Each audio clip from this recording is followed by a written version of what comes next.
Good afternoon, folks. It's your good brother, J News, another rendition of J News Japan. We're talking about the New Japan Cup Finals today that occurred. Let's talk about this. First off, let me introduce my fellow True Heel brethren who are here with me today. 2 days in a row, we're going to do this with a group of us, so hang in there for this one because it's going to be a lot of information, maybe some laughter, a lot of letdowns. Ness, right? You were let down a bit? Highly let down. I'm still grieving, still in mourning, still upset, but, we'll get through it. And I see the StatKing himself over here. I think he's trolling someone with his LIJ shirt. I would never. That would be horrible of me, and I would never do that. It would be what of you? It would be horrible of me. What else would it be? I mean, I wouldn't be horrible. It would be evil of me. That's something I would just never. Oh man. We've got some time to get there. We've got some. Yeah. We do. And it's me, your True Heel Phenom SP3. I am very happy to be on J News Japan after a hell of a show with New Japan Cup 2020 action. Thank you to everyone who's become a new subscriber. We just hit 700 subscribers to the True Heel Heat YouTube channel. So we are celebrating here with J News Japan. Take it away, News. We're just going to start off, and I always want to remind everybody to like, share, comment, and subscribe to the True Heel Heat channel. A little bit more celebration. Our good brother here, SP3, new writer for Sportskeeda. That's a plus for our group. And this past week, he was also on the Wrestle Talk podcast with Luke Owen, and that was a dope show to watch. So, brothers here in the True Heel Heat Nation are doing big things and moving up the ladder. I do everything in order usually with everything here, so we'll start off with the first match. Had a long intro. Basically, it broke down everything from round one to right now. Match one was a tag match. I'll keep my bias out of this one. We had Hanma and Makabe versus the Young Lions, Yuya Uemura and Yota Tsuji. The match went about 9 minutes or so. I don't get tired of talking about the Young Lions, but guys, since this is the first time that I'm with you guys here, let me know what you thought about this match and how it went. I enjoyed it. I liked Uemura and Tsuji. I feel like they're the most polished out of the New Japan Dojo trainees, especially Uemura. Uemura was the person that stood out the most to me, and I felt like the exchange he had with Toge Makabe was the highlight of this match. For me, I like the fact that these guys got so much as far as the Young Lions, that they had so much offense in this match. It was of course, Makabe and Hanma, they're veterans and so much experience in New Japan, just wrestling overall. But the Young Lions, they didn't just go out there and get squashed, and that is a big thing for them because they're still coming up, still trying to make a name for themselves, and they went out there and looked like somewhat of a threat to these guys that have years of experience under their belt, and I really enjoyed that. That was one of the things that stood out to me the most throughout the whole show. I was just gonna add that I like how one of the things I appreciate is how New Japan will do these kinds of matches. They'll have Young Lions in there with your experienced veterans, and when you have somebody that the crowd knows so well getting beaten and getting hurt in that manner, as Ness is talking about, it helps that Young Lion get over that much more. Yeah, definitely. Cool. Well, my take on it, as usual, I'm a fan of the Young Lions. I'm with SP on this one. Uemura kind of showed out in this match. I liked the sense of them being more of a tag team by the end of the match, right? Yeah. So that's how I felt when the match ended, even though they lost. So we might see that in the future. Who knows? But I like the sense that they were more of a tag team. So that could be kind of cool for the heavyweight division later on for them, just because, as I stated before in other videos, these guys can't go on excursion. They can't go to Mexico. They can't go to ROH. They can't go to anywhere in the UK, so they got to start building these guys from now within the system. So, yeah, I mean, good energy.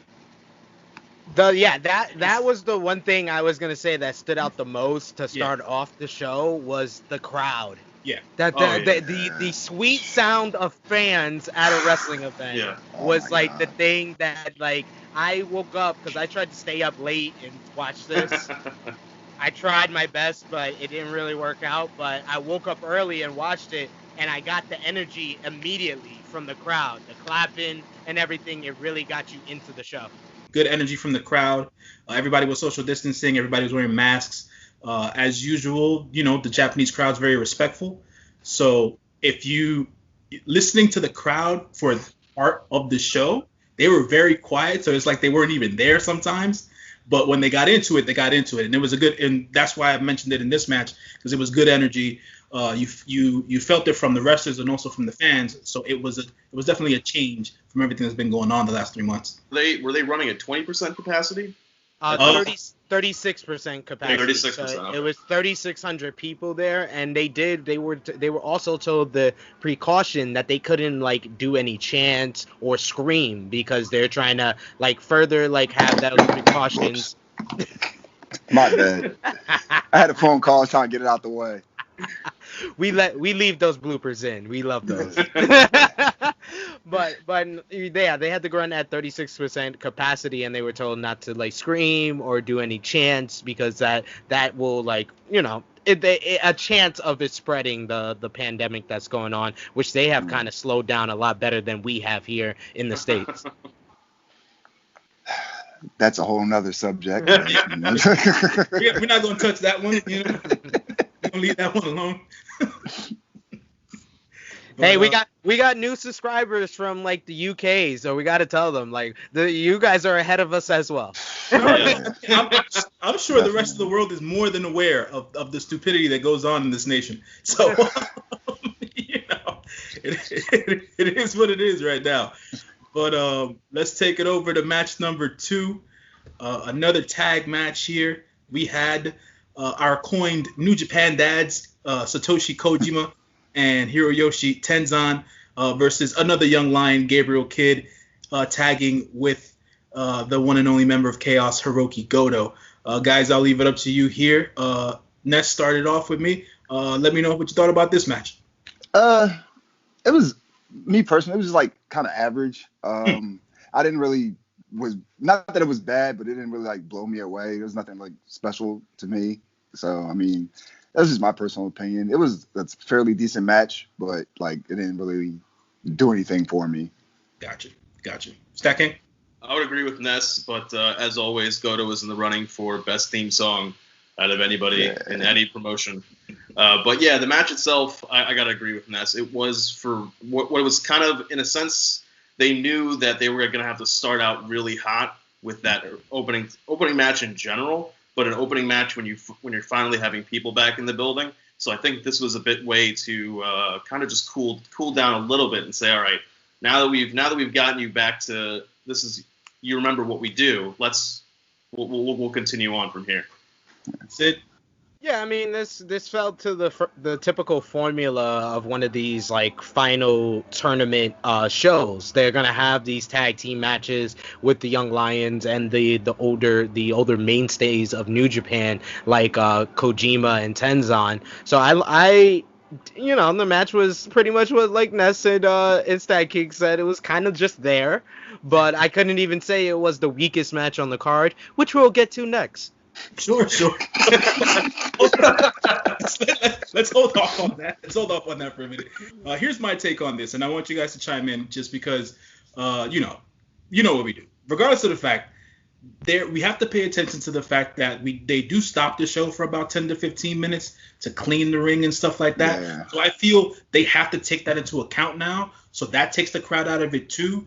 So like you guys all said, the match was average at best. Right, there wasn't anything exciting here in the match, and just to know how the format's been the entire series for the New Japan Cup, first 3 matches, then the intermission. It's either we figure out another formula, or we're gonna keep on having first match hot, second and third match are gonna be and then the intermission.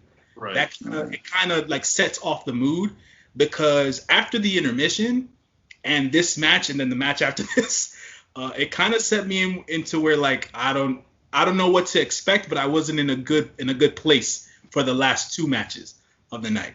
So I feel like the energy's got to be a little bit more varied now, because the old formula isn't necessarily working due to the pandemic and whatnot. What do you guys think about that? Am I reading too much into it, or do I have some sort of a point?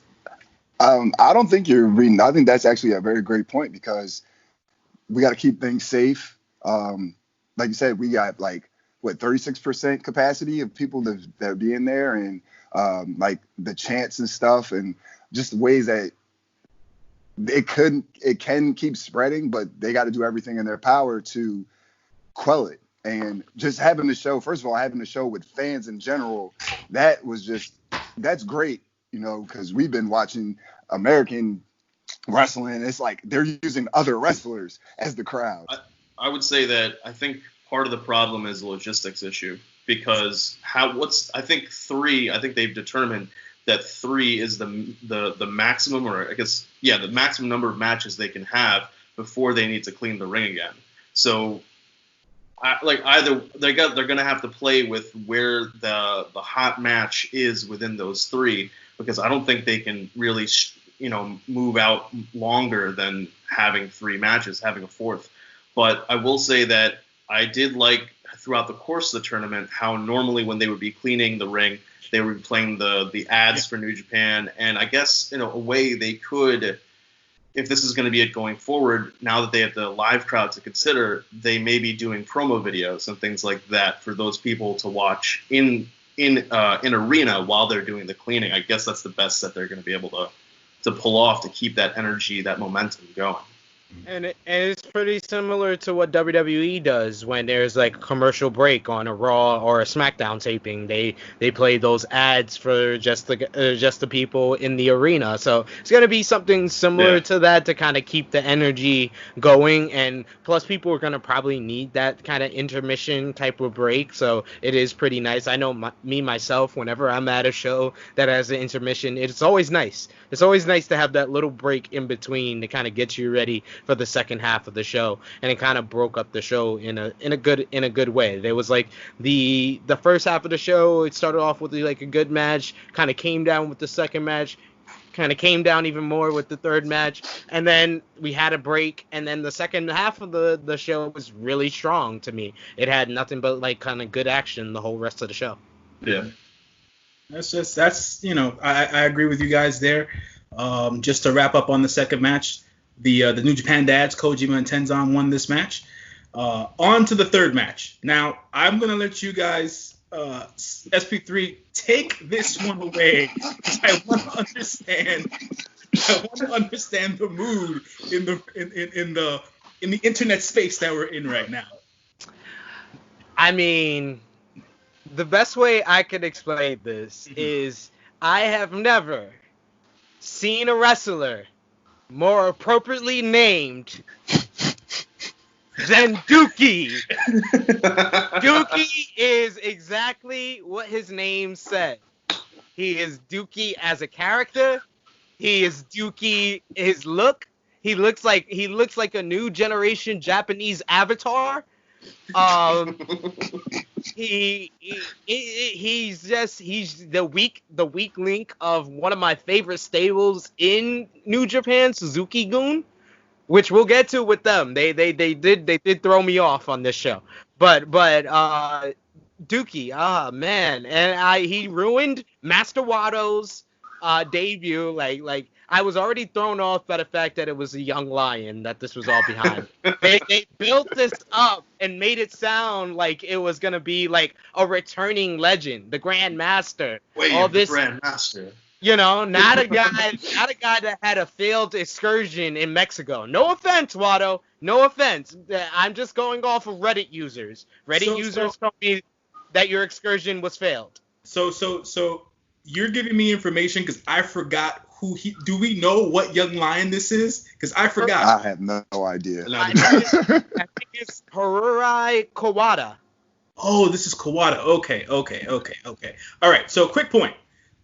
just so that everyone's aware, this was the match between Master Wato and Douki of Suzuki-gun. StatKing, let me know what your thoughts on this match was.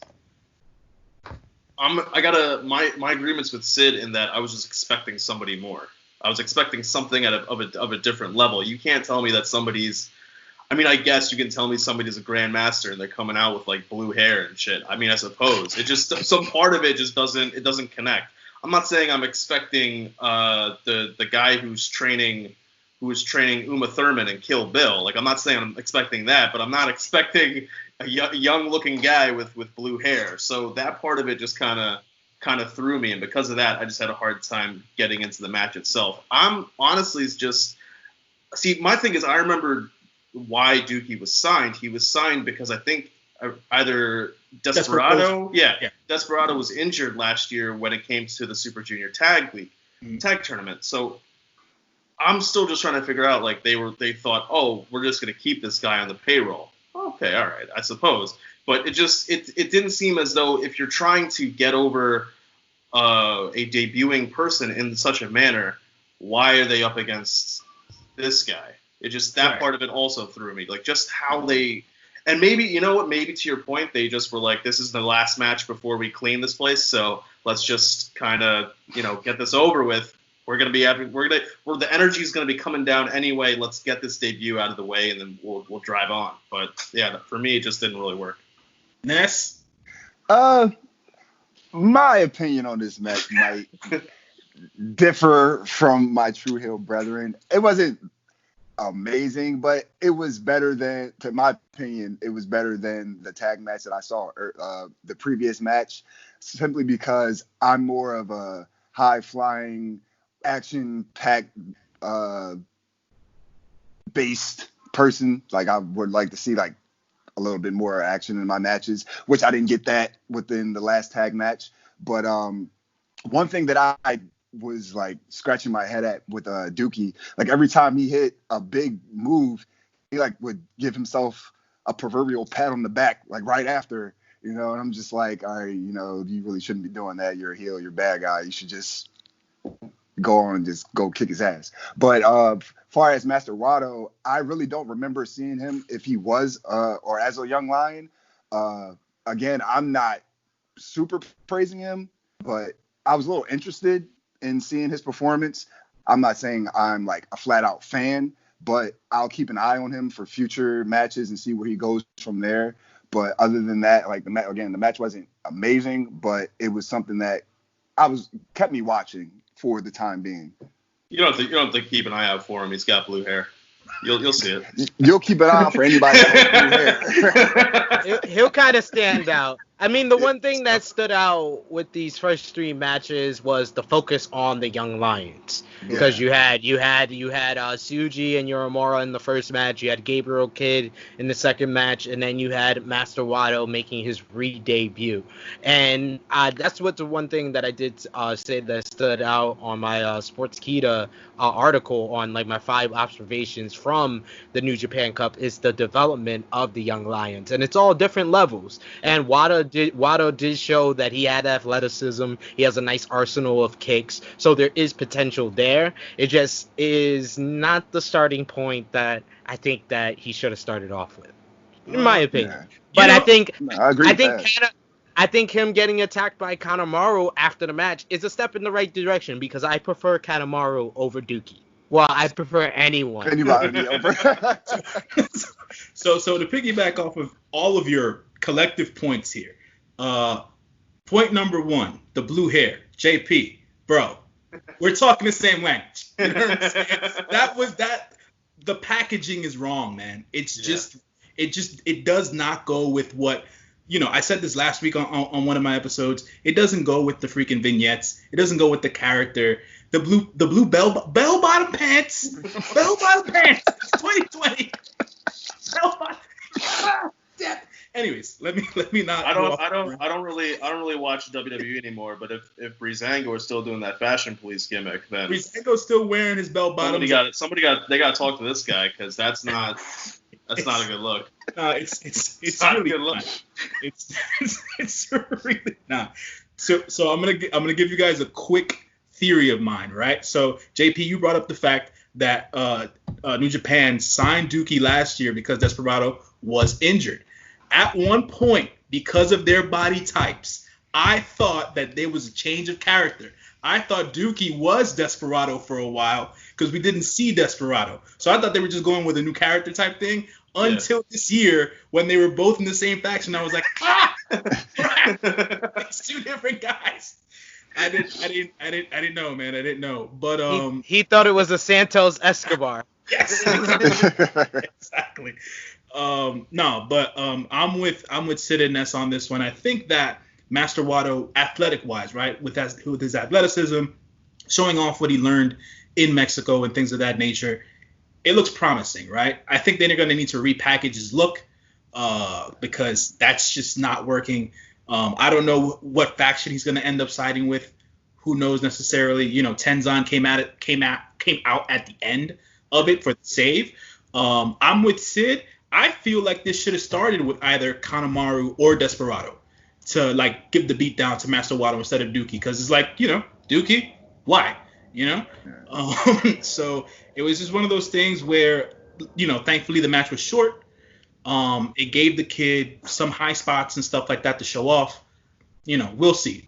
I think Desperado wasn't used because he's gonna get a push. He had a great match with Ishii in the New Japan Cup. He got a win. What we'll get to next with the next match, he got a win there. So El Desperado, I feel like he's on the up. I don't know if he's gonna be moved up to the heavyweight division or if he should be the next guy that gets a shot at Hiromu, in my opinion.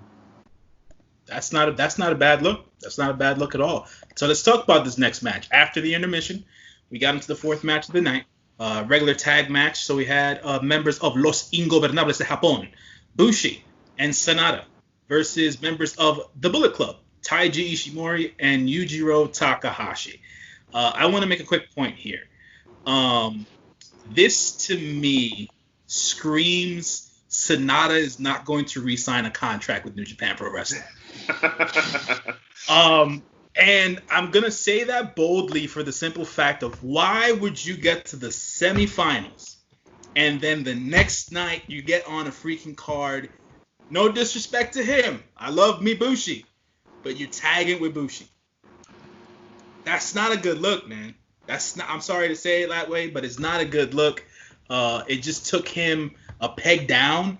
And, you know, for the outcome of the show, I said it on my last show. I didn't necessarily understand where the story was going. I'm not going to blow this until we get to the end. But I now understand the story after the end of the show, right? But swerve or no swerve, Sanada gets dicked. So it's like, I am more optimistic about the direction of Sanada. Okay. More now than before. After this match, I was kind of down, and I was with you, and I was like, man, like, I thought this guy was gonna win the whole New Japan Cup, and now he's jobbing to the Bullet Club B team. Right. So like, I was a little worried, but at the end of it, like by the end of the show, all this match really was the foreshadowing. Because the result of this match with the Bullet Club winning, it didn't make any sense to me when I'm watching it. I was like, LIJ has the IWGP and Intercontinental Champion and the guy that's in the New Japan Cup Finals. Why the hell is the Bullet Club winning here? Like, I was like, the Bullet Club don't have anything going on. So why? I was like, unless they really want to push Ishimori to get like the next shot at Hiromu. That it makes a little bit of sense, but I was like, you shouldn't sacrifice Sanada for this. But by the end of this was all seeds being planted for the end of the show. Sure. I've always stated that New Japan is great at their storytelling long-term and even short-term.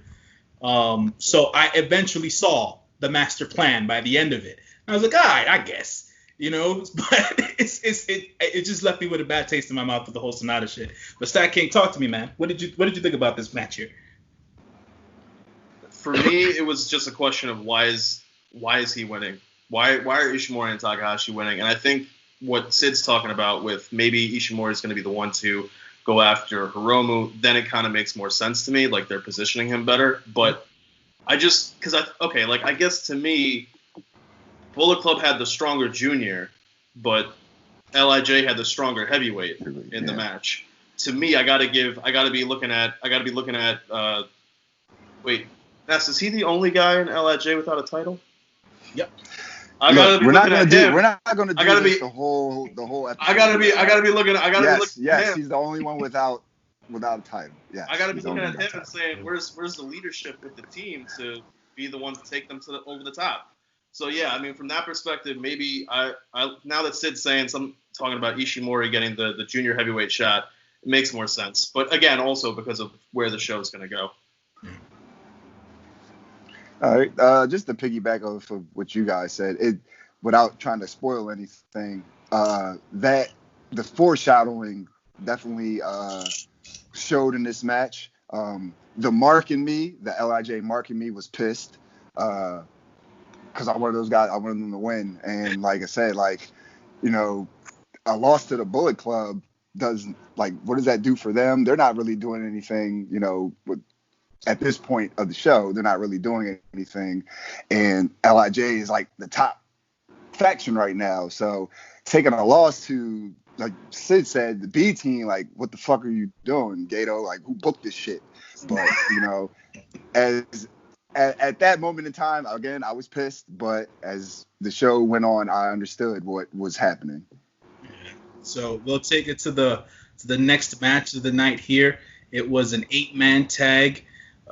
We had a collective tag team of Taguchi, New Japan legend Yuji Nagata, and the tag champs Kota Ibushi and the Ace, Hiroshi Tanahashi, versus members of Suzuki-gun, Kanemaru, El Desperado, Zack Sabre Jr., and Tai Chi. The match went for about 13 minutes or so. The winners of this match were the team of Suzuki-gun. El Desperado got the pin on Taguchi here with his finisher, Pinche Loco. With these, I've seen this match, a variation of this match throughout the entire New Japan Cup. Yeah. And I feel like being this particular match ended the series for the Cup or whatever, not to see Suzuki himself in the match threw me off a little bit. Just because Nagata was on the other team.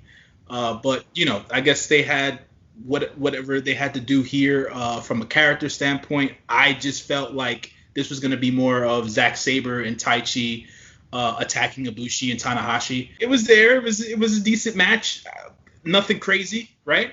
Didn't necessarily foreshadow anything else that hasn't been done or developed throughout the rest of the New Japan Cup. So that's my take on it. Ness, let me know what your take on this match. Yeah, definitely. Just piggybacking on what you said. It kind of was there. Again, it wasn't bad, but it kind of was just there. The Suzuki-gun just showed that they were just a better team. They're literally a faction. They're a team together instead of a tag team with another singles wrestler and another singles wrestler. And these guys just went out and they got the win. So it just showed that the random team really couldn't measure up to the actual faction that are together and a whole team all the time and not just a one-off or something like that. Yeah. SP? The two things that stood out the most to me here is, a couple of things was Taguchi. Taguchi's hilarious. He's a king of physical comedy. Just him coming in for the hot tag and then doing this, getting the crowd hyped, and then doing a running hip attack that he completely misses. I just started laughing. I was like, I missed this. And this was the first time through the whole tour that I felt like Dangerous Tekkers are going to win the IWGP Heavyweight Tag Team titles at Dominion. I predicted Golden Aces to get the win on True Hill Heat 82, but at the end of this, what happened post-match with the Golden Aces standing tall just made me be like, And then ever since, and then when you really look back on the whole tournament, Dangerous Tekkers have really been coming together. Whether it's their post-match promos, where they've always been good at ever since they got together in the World Tag League last year. But they've really just gotten the whole act together, where Taichi is the traditional heel type of wrestler. He'll like slow it down. He's not that flashy. He doesn't do anything amazing. Maybe a super kick. His super kick when he takes off the pants before the super kick. That's always great. That's always awesome. And his singing is amazing. His singing is amazing.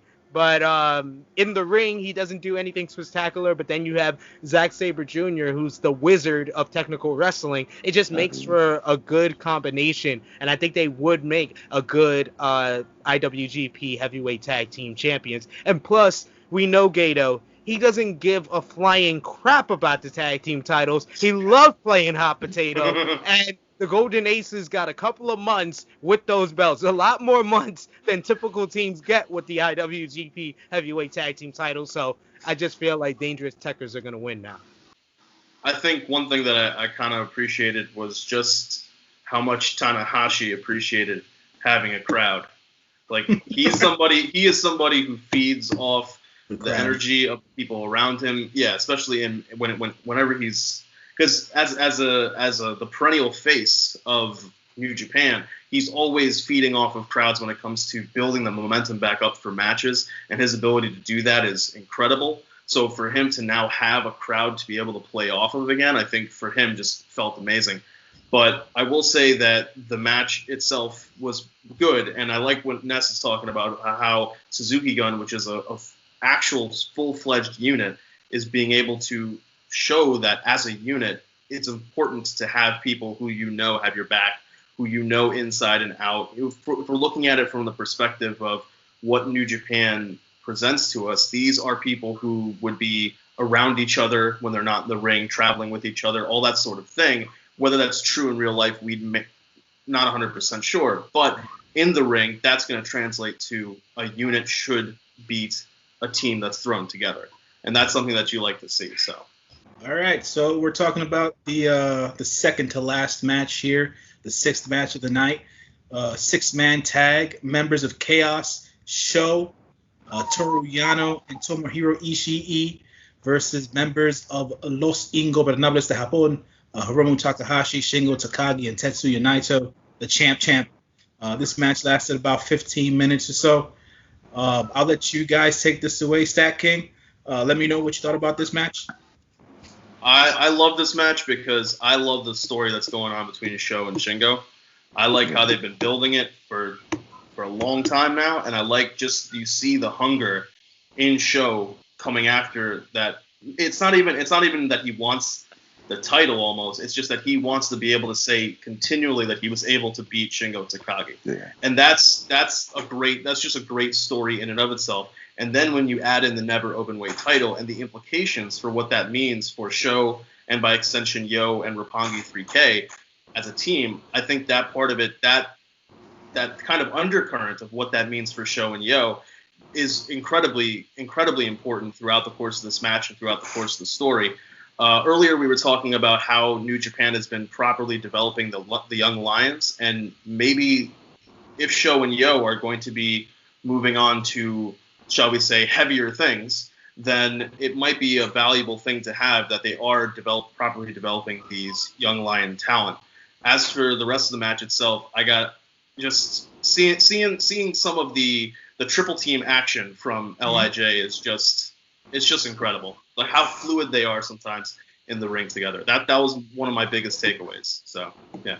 Yeah. So just actually to piggyback off of that exact comment, like the finishing sequence, it was like Hiromu and then Naito and then Shingo, and it was just like all after each other. It was just so smooth, and I'm a big fan of everybody in this match, even Toru Yano, who not that great in the ring, but he can entertain the hell out of you when he's in the ring. So he might not have the actual in-ring ability, but he knows how to play up on his character, which is great. Also, I'm gonna piggyback off of the Shingo and Sho.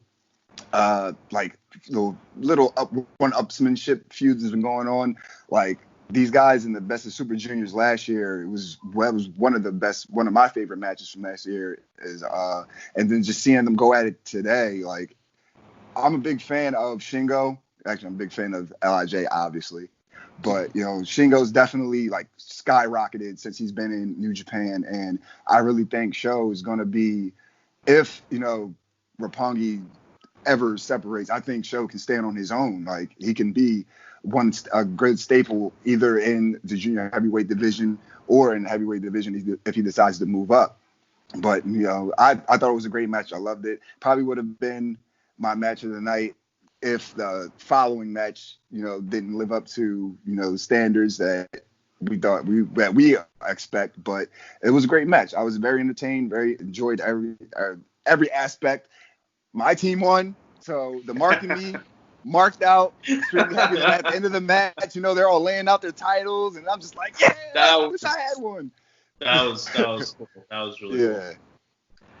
I really enjoyed this match. The final match of the night may have been the best match. This was my favorite match of the night because so many storylines interweaved in here. We got to see a little bit of the reuniting of Naito versus Ishii. We got to see, in my eyes, what was the best match of the New Japan Cup 2020 with Ishii and Hiromu. They had a little exchange there. Like the guys already, praised Sho and Shingo, previewed their match for tomorrow on Dominion, which is going to be arguably going to be one of the best matches of the night tomorrow. So I'm very much looking forward to that, and they previewed that here. But most of all, the reason why this is my favorite match is because it involved my favorite feud of the entire New Japan Cup. Toru Yano versus Hiromu Takahashi. My God, nothing has been more entertaining in empty arena. I have never seen more hilarious comedy matches than Toru Yano versus Hiromu Takahashi during the New Japan Cup. Roman poking his head out just with the helmet on, and then the ref's like, "Oh, you got these clippers? No, they're gone." Toru Yano's like, "Well, wait, there's more."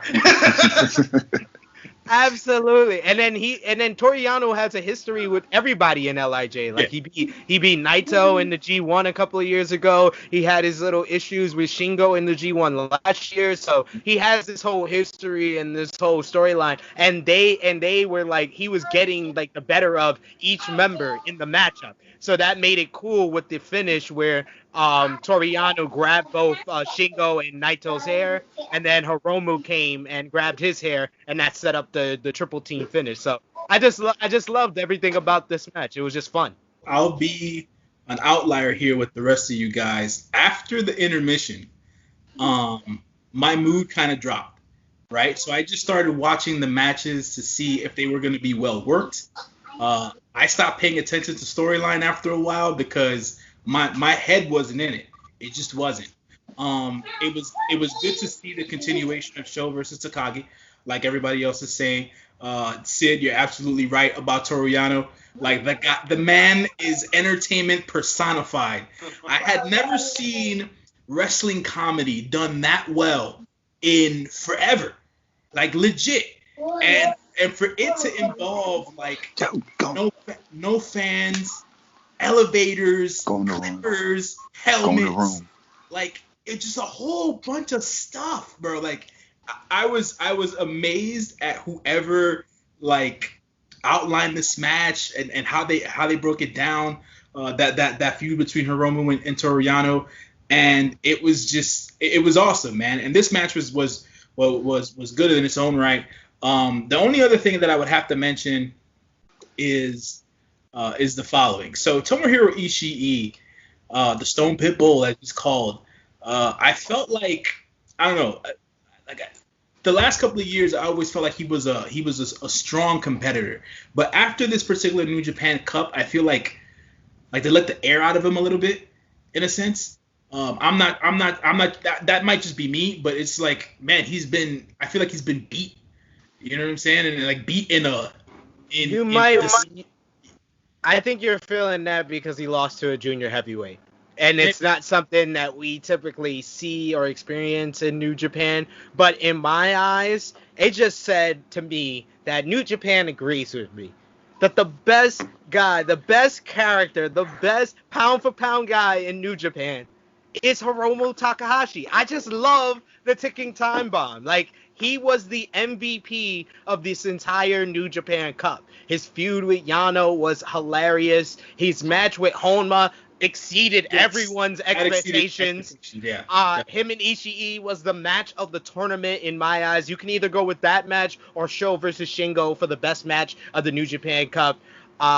He just continued to tell story after story. Him and Okada was very good as well. It just was a little bit too long because Okada loves his epics. He just loves his epics. It wasn't working for me in the empty arena. It worked better tonight, but Hiromu just made everything work in this tournament, in and out of the ring. He's the MVP of the New Japan Cup, and he's one of the MVPs of 2020 for New Japan.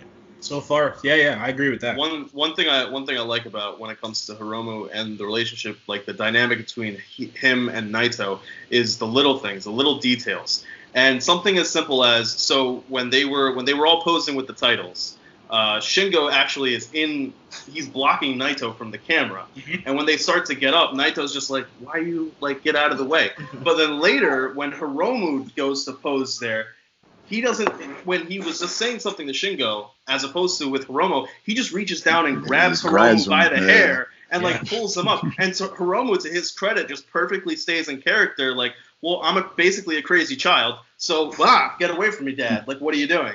Like, it's those little details and nuances of how they do what they do is just sometimes it's incredible to watch because you're not thinking about it, and then they do things like that. So yeah. And it was also another planting of the seed type of moment because at the end, Hiromu pointed to the heavyweight title, and Hiromu's been expressing I don't know what he's saying, but from his expressions, he's expressing frustration that he didn't get his match with Naito at the anniversary show because of the pandemic. He hasn't got his opportunity. He wanted to win the New Japan Cup to get his match with Naito for the heavyweight title, which it wasn't going to be for before, and he lost to Okada in the semifinals. So he's got that frustration of being that close to getting the one match he's always wanted, and he's showing that, and that was a little scent of dissension in LIJ, which foreshadowed what would happen in the end. Oh, man. So, talking about the end here, we've got the last match. We had the Rainmaker, Kazuchika Okada, going up against Evil, right? The match lasted about half an hour or so. I'm going to spoil the finish right now, just how it ended. Evil is the winner of the New Japan Cup. Everyone out there in True Heel Nation land. Okada did not win. Thank God for that. Right? Thank God for that. But as the match transpired, as it went on, I didn't know what to think. Because I said to myself, man, Okada pace, but Evil technician. Where is this going? And I was like, wait a minute, there's got to be a swerve in here somewhere. Well, I was not let down. Gentlemen, please let me know what your thoughts were. I feel like this should start with Ness. No, I feel like this should. Of course. Like you said, a lot happened during this match. Let me try to get my thoughts together, because. All right, so one, I'm gonna, because it's all over the place. That's before you while you're getting your thoughts. Just I know earlier you had turned off your air conditioning, so you got to be feeling a little warm. Me, I'm feeling a little warm too. Oh, you know, God.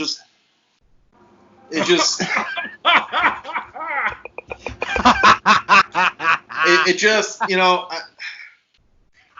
And that's exactly what happened in the fucking match. You know, that's exactly what happens in the match. He may be quarantined and elsewhere, like restricted because of travel time, but you always gotta know that somewhere.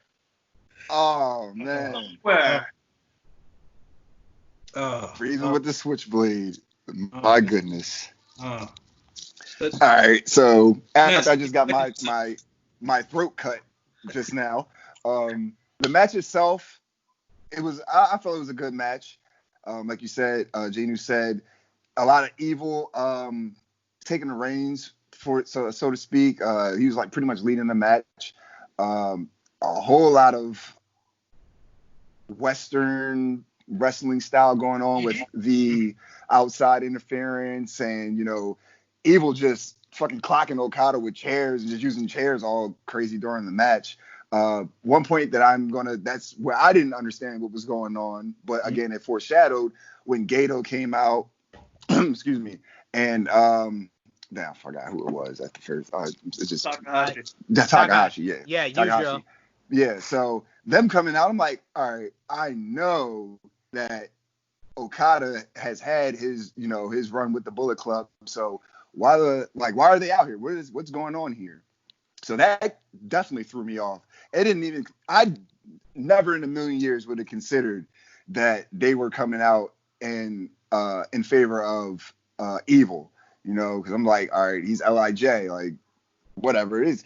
Are we going back to Okada and Gato and the whole Bullet Club thing that we've seen for so long? Like, nah, whatever. I just kept moving.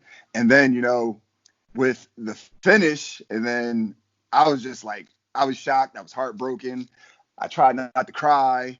It was like a range of emotion, but also on the other hand, I'm glad that Okada didn't go over. Not that I'm not a fan of Okada. Okada is, still, if not one of the top guys in New Japan, but it is time to use somebody else. We've seen Okada's done everything under the sun in New Japan, but he's still that guy to the fan base and the company itself. So using him as lack of a better comparison, I'll use like WWE. They use Roman to get other guys over, Roman Reigns to get other guys over. So in this instance, Okada was that guy to get Evil over for this particular situation here.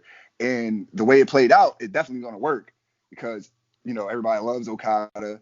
And the turn after that made it even worse. So now Evil has that heat that he needs to keep the momentum to keep going for whatever it is that they're about to start doing for his quote unquote push. I think that.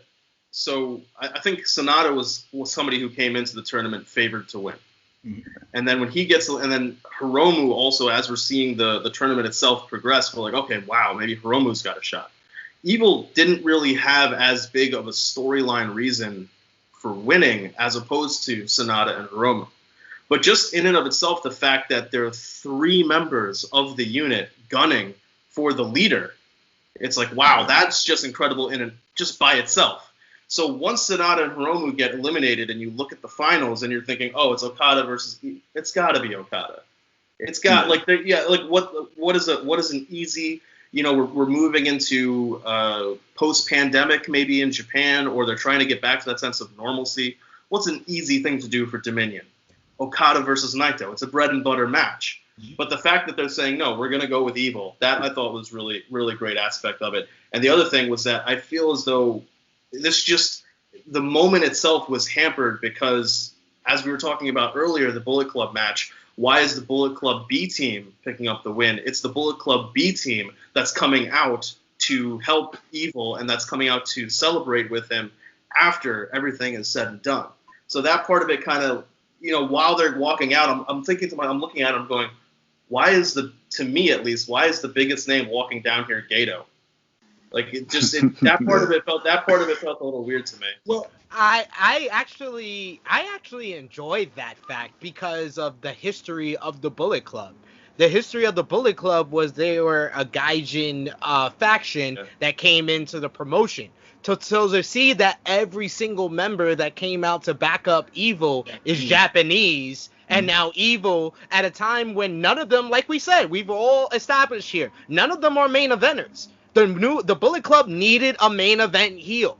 So we did not know that the perfect main event heel was in LIJ, but he was. And it really just, everything came together in this whole angle, and it just worked to like a gem. And I feel like although Evil didn't have the most compelling story to start off, this tournament, he actually developed the story as it went on, because each match he became more evil. He had his match with Kojima, and he did his usual, using of the chairs. I feel like Evil, in a lot of ways, his style of wrestling in New Japan is a younger Minoru Suzuki. A lot of it is brawling, a lot of it is cheating, a lot of it is doing low blows and using steel chairs, and a lot of that comes from Suzuki. So he beats Kojima with a little bit of cheating. Then he attacks Yoshihashi from behind in the next round and takes him out in a couple of minutes. Then the semifinals is the one that stands out the most, with him turning his back on his tag team partner Sonata and using a low blow to get the victory. And then here, even though he got help from Gedo and Yujiro, that didn't go directly into the finish. The finish was him doing the low blow and then giving him everything is evil. So it established him as a top heel. And that was also something that New Japan was missing. And that's why, above all else in this tournament, I thought anybody but Okada. So it's very appropriate that Ness used the comparison to Roman Reigns. So because it was anyone but Okada had to win here. That's why I wanted Sonata to win. I felt like his story was the better going into the tournament because he came so close last year. But as the tournament went on and Evil became more evil, and then to come at the end, and the end of this journey and the end of the story of the New Japan Cup is that Evil was a rogue agent in the LIJ all along, and he is not only just a member of LIJ, he is the first guy that Naito recruited to be in the group when he created it in New Japan. So it just has that much, it's just a big impact, and it's the type of hot big time angle that New Japan needed, because us hardcore fans that we're talking to, you viewers, about New Japan, I would say StatKing, he's a pretty good New Japan fan. Ness is an avid one that goes in and out. Our J News Japan, he's J News Japan, so he is our aficionado when it comes to it. And I feel like I'm more or less a casual that borderlines into a hardcore, but we were the people that New Japan, we're excited for New Japan returning, but the casual fans weren't. The casual fans needed a storyline hook, and when you went on Twitter this morning, you went on Facebook, whatever social media you went on, if you're a part of the wrestling community, this has been the talk. This is what New Japan needs. Very much. So to go off of that point, I usually don't get on my socials before I watch an event, any event and whatnot, because I don't want spoilers. I can care less if stuff is pre-taped or live. That's just my practice, right? I made the mistake this morning. I logged on, right? And what's the first thing in my feed, Sid? What's the first thing in my feed? It's a picture of Evil, Too Sweet. And I'm there like, no. But then I rationalized, and I said to myself, makes sense. It can only make sense because anybody but Okada, like we all said. And secondly, we can all fantasy book this shit no matter, in whatever way we want.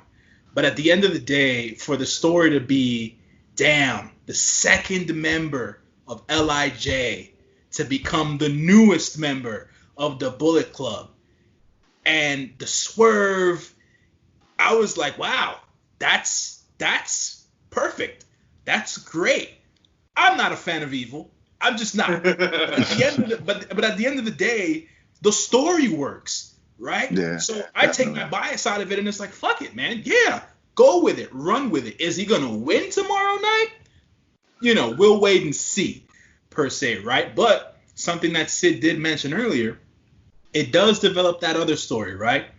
Sonata now has to gun for Evil, because if not Sonata, because it can't be Naito if he's gonna carry those straps. Somebody's got a gun for Evil, so it's gonna have to be Sonata. So that's gonna be a great feud to go into the rest of the year.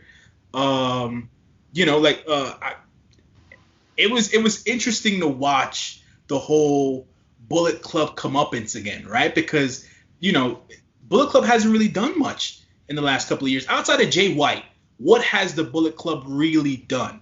Taiji Ishimori was junior heavyweight champion for what, a month, maybe? I would say, if you look at the past 2 years, the 3 most shocking heel turns, or at least in the conversation of like the top 5, top 10 for the past 2 or 3 years, have all been the Bullet Club. Sure. Gato turning on Okada, Yeah. Kenta turning on Shibata, and tonight, and Evil turning on Naito. Those 3 heel turns came at just the perfect time for all those individuals and have put a focus back on the Bullet Club every single time we think it's done for them. We think it's over. We think that they are it's past their time. They always seem to have these heel turns that's like, oh, the Bullet Club is something again. Where wrestling fans are on Twitter and like, oh, I thought the Bullet Club was dead. I thought they've been dead since the Elite left. Yeah, all that crap. We have to hear that conversation every couple of months because of these heel turns. I literally was having that conversation with somebody today, where he said he watched Wrestle King, would watch New Japan and everything, but he said after the Elite left, he just stopped watching. He'll watch Wrestle Kingdom, but he won't watch throughout the course of the year.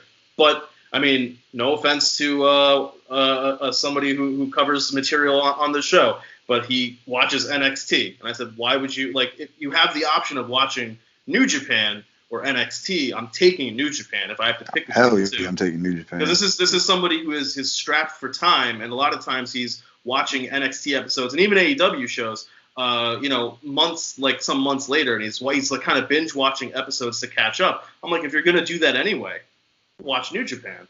Yeah. So, yeah.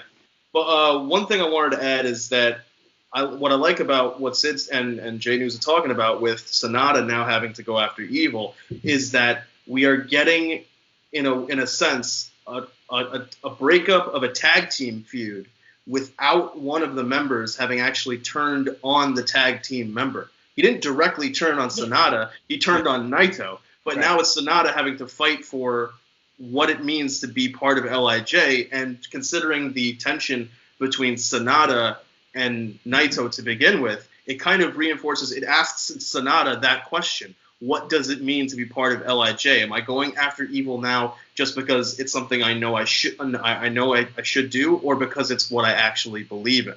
And that's something that nuance that we're talking about, the devil is in the details, that's something that's just great about the story going forward.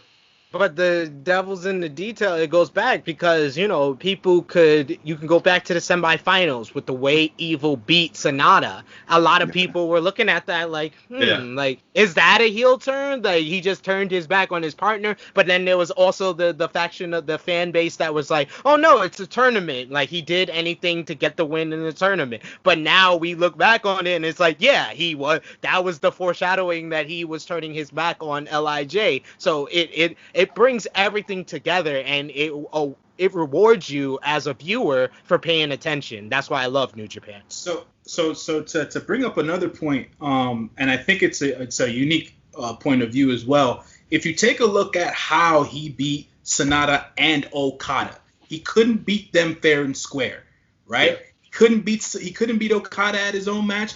Damn well, he ain't gonna beat Sonata at his own match, because we know that for a fact. So for me, obviously Okada and Sonata end up protected here. No doubt they got the losses in these matches, but they don't lose their spots, they don't lose their places. So I think that depending as to whatever the outcome of the match is tomorrow night, we'll see how Okada still links with Evil, how Sonata's feud's gonna go on with Evil, and who else might get involved or whatever and whatnot. Because I don't think, obviously, that triangle, that trio of men, Okada, Sonata, and Evil, can have a hell of a match. But when the hell does New Japan do triple threats? Yeah. But I think that's an interesting storyline within itself. Where it goes, who ends up going to Wrestle Kingdom, who's going to be the champ going into Wrestle Kingdom, right? Is it going to be Naito? Is it going to be Evil? Is there gonna, who knows? I think it should be Naito. I think Naito deserves a long run with the title because of how brief his first run with the heavyweight championship was. So I think he deserves a longer run this time, and especially with the pandemic kind of halting this reign, I think it would only be right for him to kind of get a couple of title wins. I think he should get the victory tomorrow against Evil, and I will save my prediction for the end of what I think will happen after the match. Because my only question here is, with how travel restrictions are and everything like that, what does that mean for somebody like Kenta and somebody like Jay White, where they're not able to be present and have matches? How is that going to continue moving forward? Are we kind of seeing a situation where, at least for the short run, Evil is kind of a de facto leader of Bullet Club, just in the process of making that turn and being the heavyweight that they have there? Is he now basically the leader until Kenta and Jay White come back? So that'll be something else to keep in mind. I think he is. Like Gato is the spokesperson for the Bullet Club, but Evil is their main event heel. So he is the leader. Regardless of who they call the leader or not, he's the main event heel for the Bullet Club. So he is. Right, yeah. Do any of you gentlemen have any predictions for tomorrow night? I expect Naito to get the win. He has to come back and get the win. Evil really has all the momentum and like everything going for him at the moment, with the heel turn and getting up with another faction. It's not like he just turned his back on one faction, just went on his own. He has another strong faction in the Bullet Club behind him, but Naito has everything. Like he has to go out there and show why he's champ and get his revenge on not only being turned on by someone he trusted, but to show that, I'm the leader of this team. I need to go out there and show why I'm the leader for the rest of my guys. So I think that he's definitely gonna retain. Be honest, you just want to see him beat Evil's disloyal ass. Yes, I do. I hope he low blows him, uses all the chairs, puts him through a table. That's rarely ever happened, but I would. Listen, if I could help, I would. My predictions for Dominion, I think Sho versus Shingo is going to steal the show. That's going to be match of the night. Yes, pun intended.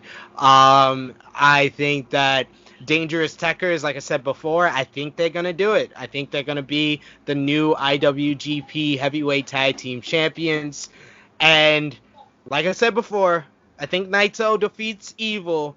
But at the end of the night, I think the travel restriction is lifted for one member of the Bullet Club, Switchblade, Jay White. I think Jay White is in Japan, and I believe that they're going to end Dominion, because we can't have happy Naito endings. That's what I learned from New Japan. Man. New Japan never wants my man Naito to have his LIJ salute to end the show. They always gotta deflate his little balloon when he's flying up into the sky every single time. So Jay White is gonna come out and attack him after he beats Evil. I gotta say, it's just generally it's a shame what's going. I mean, across the world, obviously with this pandemic, but Gato writes this multiple year-long storyline with Naito, has him win this unprecedented 2-day Wrestle Kingdom crazy-ass main event, and then he can't just defend. He can't do like what he wanted to do for all this time. That's just right. Yeah, no, that's a tough sell. It's a tough sell. I'll say this. Sho and Takagi match of the night. I agree with that. That's probably going to go down the way it's going to go down. I'm with SP3 on this one. Zack Sabre and Tai Chi win those belts, man. Ibushi and Tanahashi got the comeuppance today, the one and only time throughout the entire. I was like, yo, they be getting their ass kicked the entire time, and the night before the match, they want to get the upper hand. I was like, all right, man, y'all got it. It's classic WWE booking at its finest. Gato's been watching too much Raw. Jay White still lives in New Zealand. They're not letting anyone in. They're not letting anybody out. That's just the real, right? The only expectation I do have is we might see another turn tomorrow. That is my expectation. I'm not sure who, but another member of LIJ. I can't take it. I can't take it. Please. I can't take it. I can't take it. Please don't. Don't speak this. Don't speak this into the universe. He's like, don't speak of this evil. What if, exactly. What if we're all wrong and Sonata turns and joins evil? And that was, oh my god. That's a thought. That's a thought that's been going through my mind. And I'm just like, no. It ran through my mind, and I said, man, would they really do that? Because it took so much work just to separate them during the Cup, right? And then Evil's turn, and then just to put them back together, it's like, what's the use, right? What's the use? It would be interesting with the way that Hiromu's been tapping at the bell to see where he lands tomorrow night. Not saying that I know anything, because I don't, obviously. It's just me, fantasy booking or whatever the case is. But it would make the most sense just from travel sense, right? People coming in and out of the country and stuff like that, or whatever the case is. They got to do what they can with who they have, right? So that would be an expectation of mine. If it doesn't happen, whatever. I just wouldn't be able to predict how the finish would look like in the main event. Naito's winning. I agree. What does the finish look like, though? There's going to be interference. I've got to talk about this because this pissed me the fuck off. I'm sorry. Two ref bumps. Yeah, because New Japan always has at least one. Always has at least one. Whether it's Suzuki-gun or the Bullet Club, one of them always bumps the ref so they can cheat. It gets look there's tropes, right? There's stuff that we're used to. There's just stuff's gotta change, man. This evil thing is a good change. This ref bump shit's gotta go. It's gotta go. It's gotta go. One thing that shocked me from the show, and it was like mind blowing. I was like I thought we were in an alternate universe. Suzuki-gun did not attack their opponents before the bell. Right. I was in utter. Yeah. I was like, wait, did the bell just ring? And Suzuki-gun is outside the ring. They haven't beat down their opponents.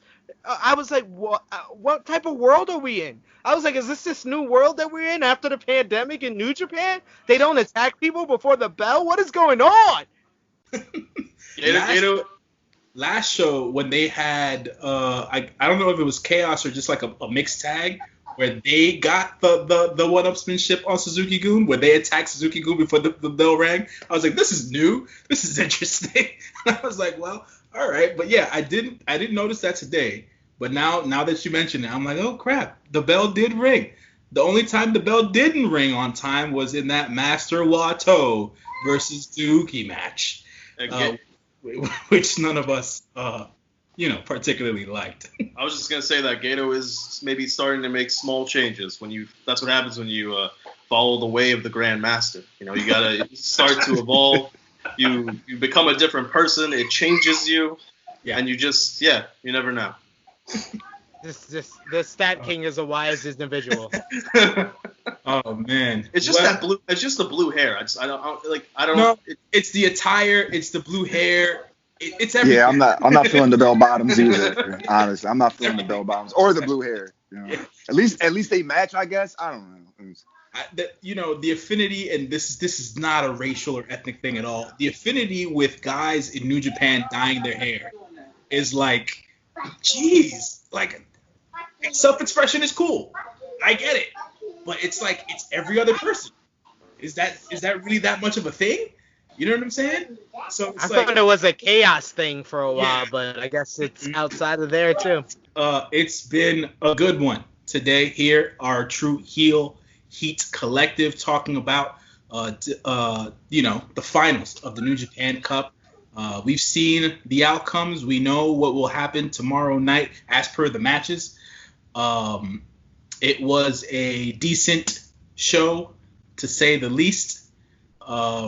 A swerve at the end no one expected. No one expected it. Good stuff, Gato. Good stuff. That's all I gotta say about that. Any last words, gentlemen, to close out the show? I'm just excited, man. I'm ready to see what's from everything that happened today. I want to see where it goes tomorrow. So that's all. I'm just ready to see. I'm just ready for the action. It's really nice to be able to have key moments of the matches reinforced by crowd noise. And I think that's just going to add another amazing layer to tomorrow's show. So looking forward to it. Crowd was definitely one of the MVPs of this show for sure. They added a lot to the big moments of the event.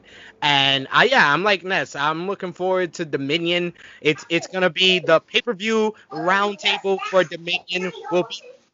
We took over we came on your show, J News Japan, J News, and now you could become a part of the full collective on the pay-per-view roundtable for Dominion.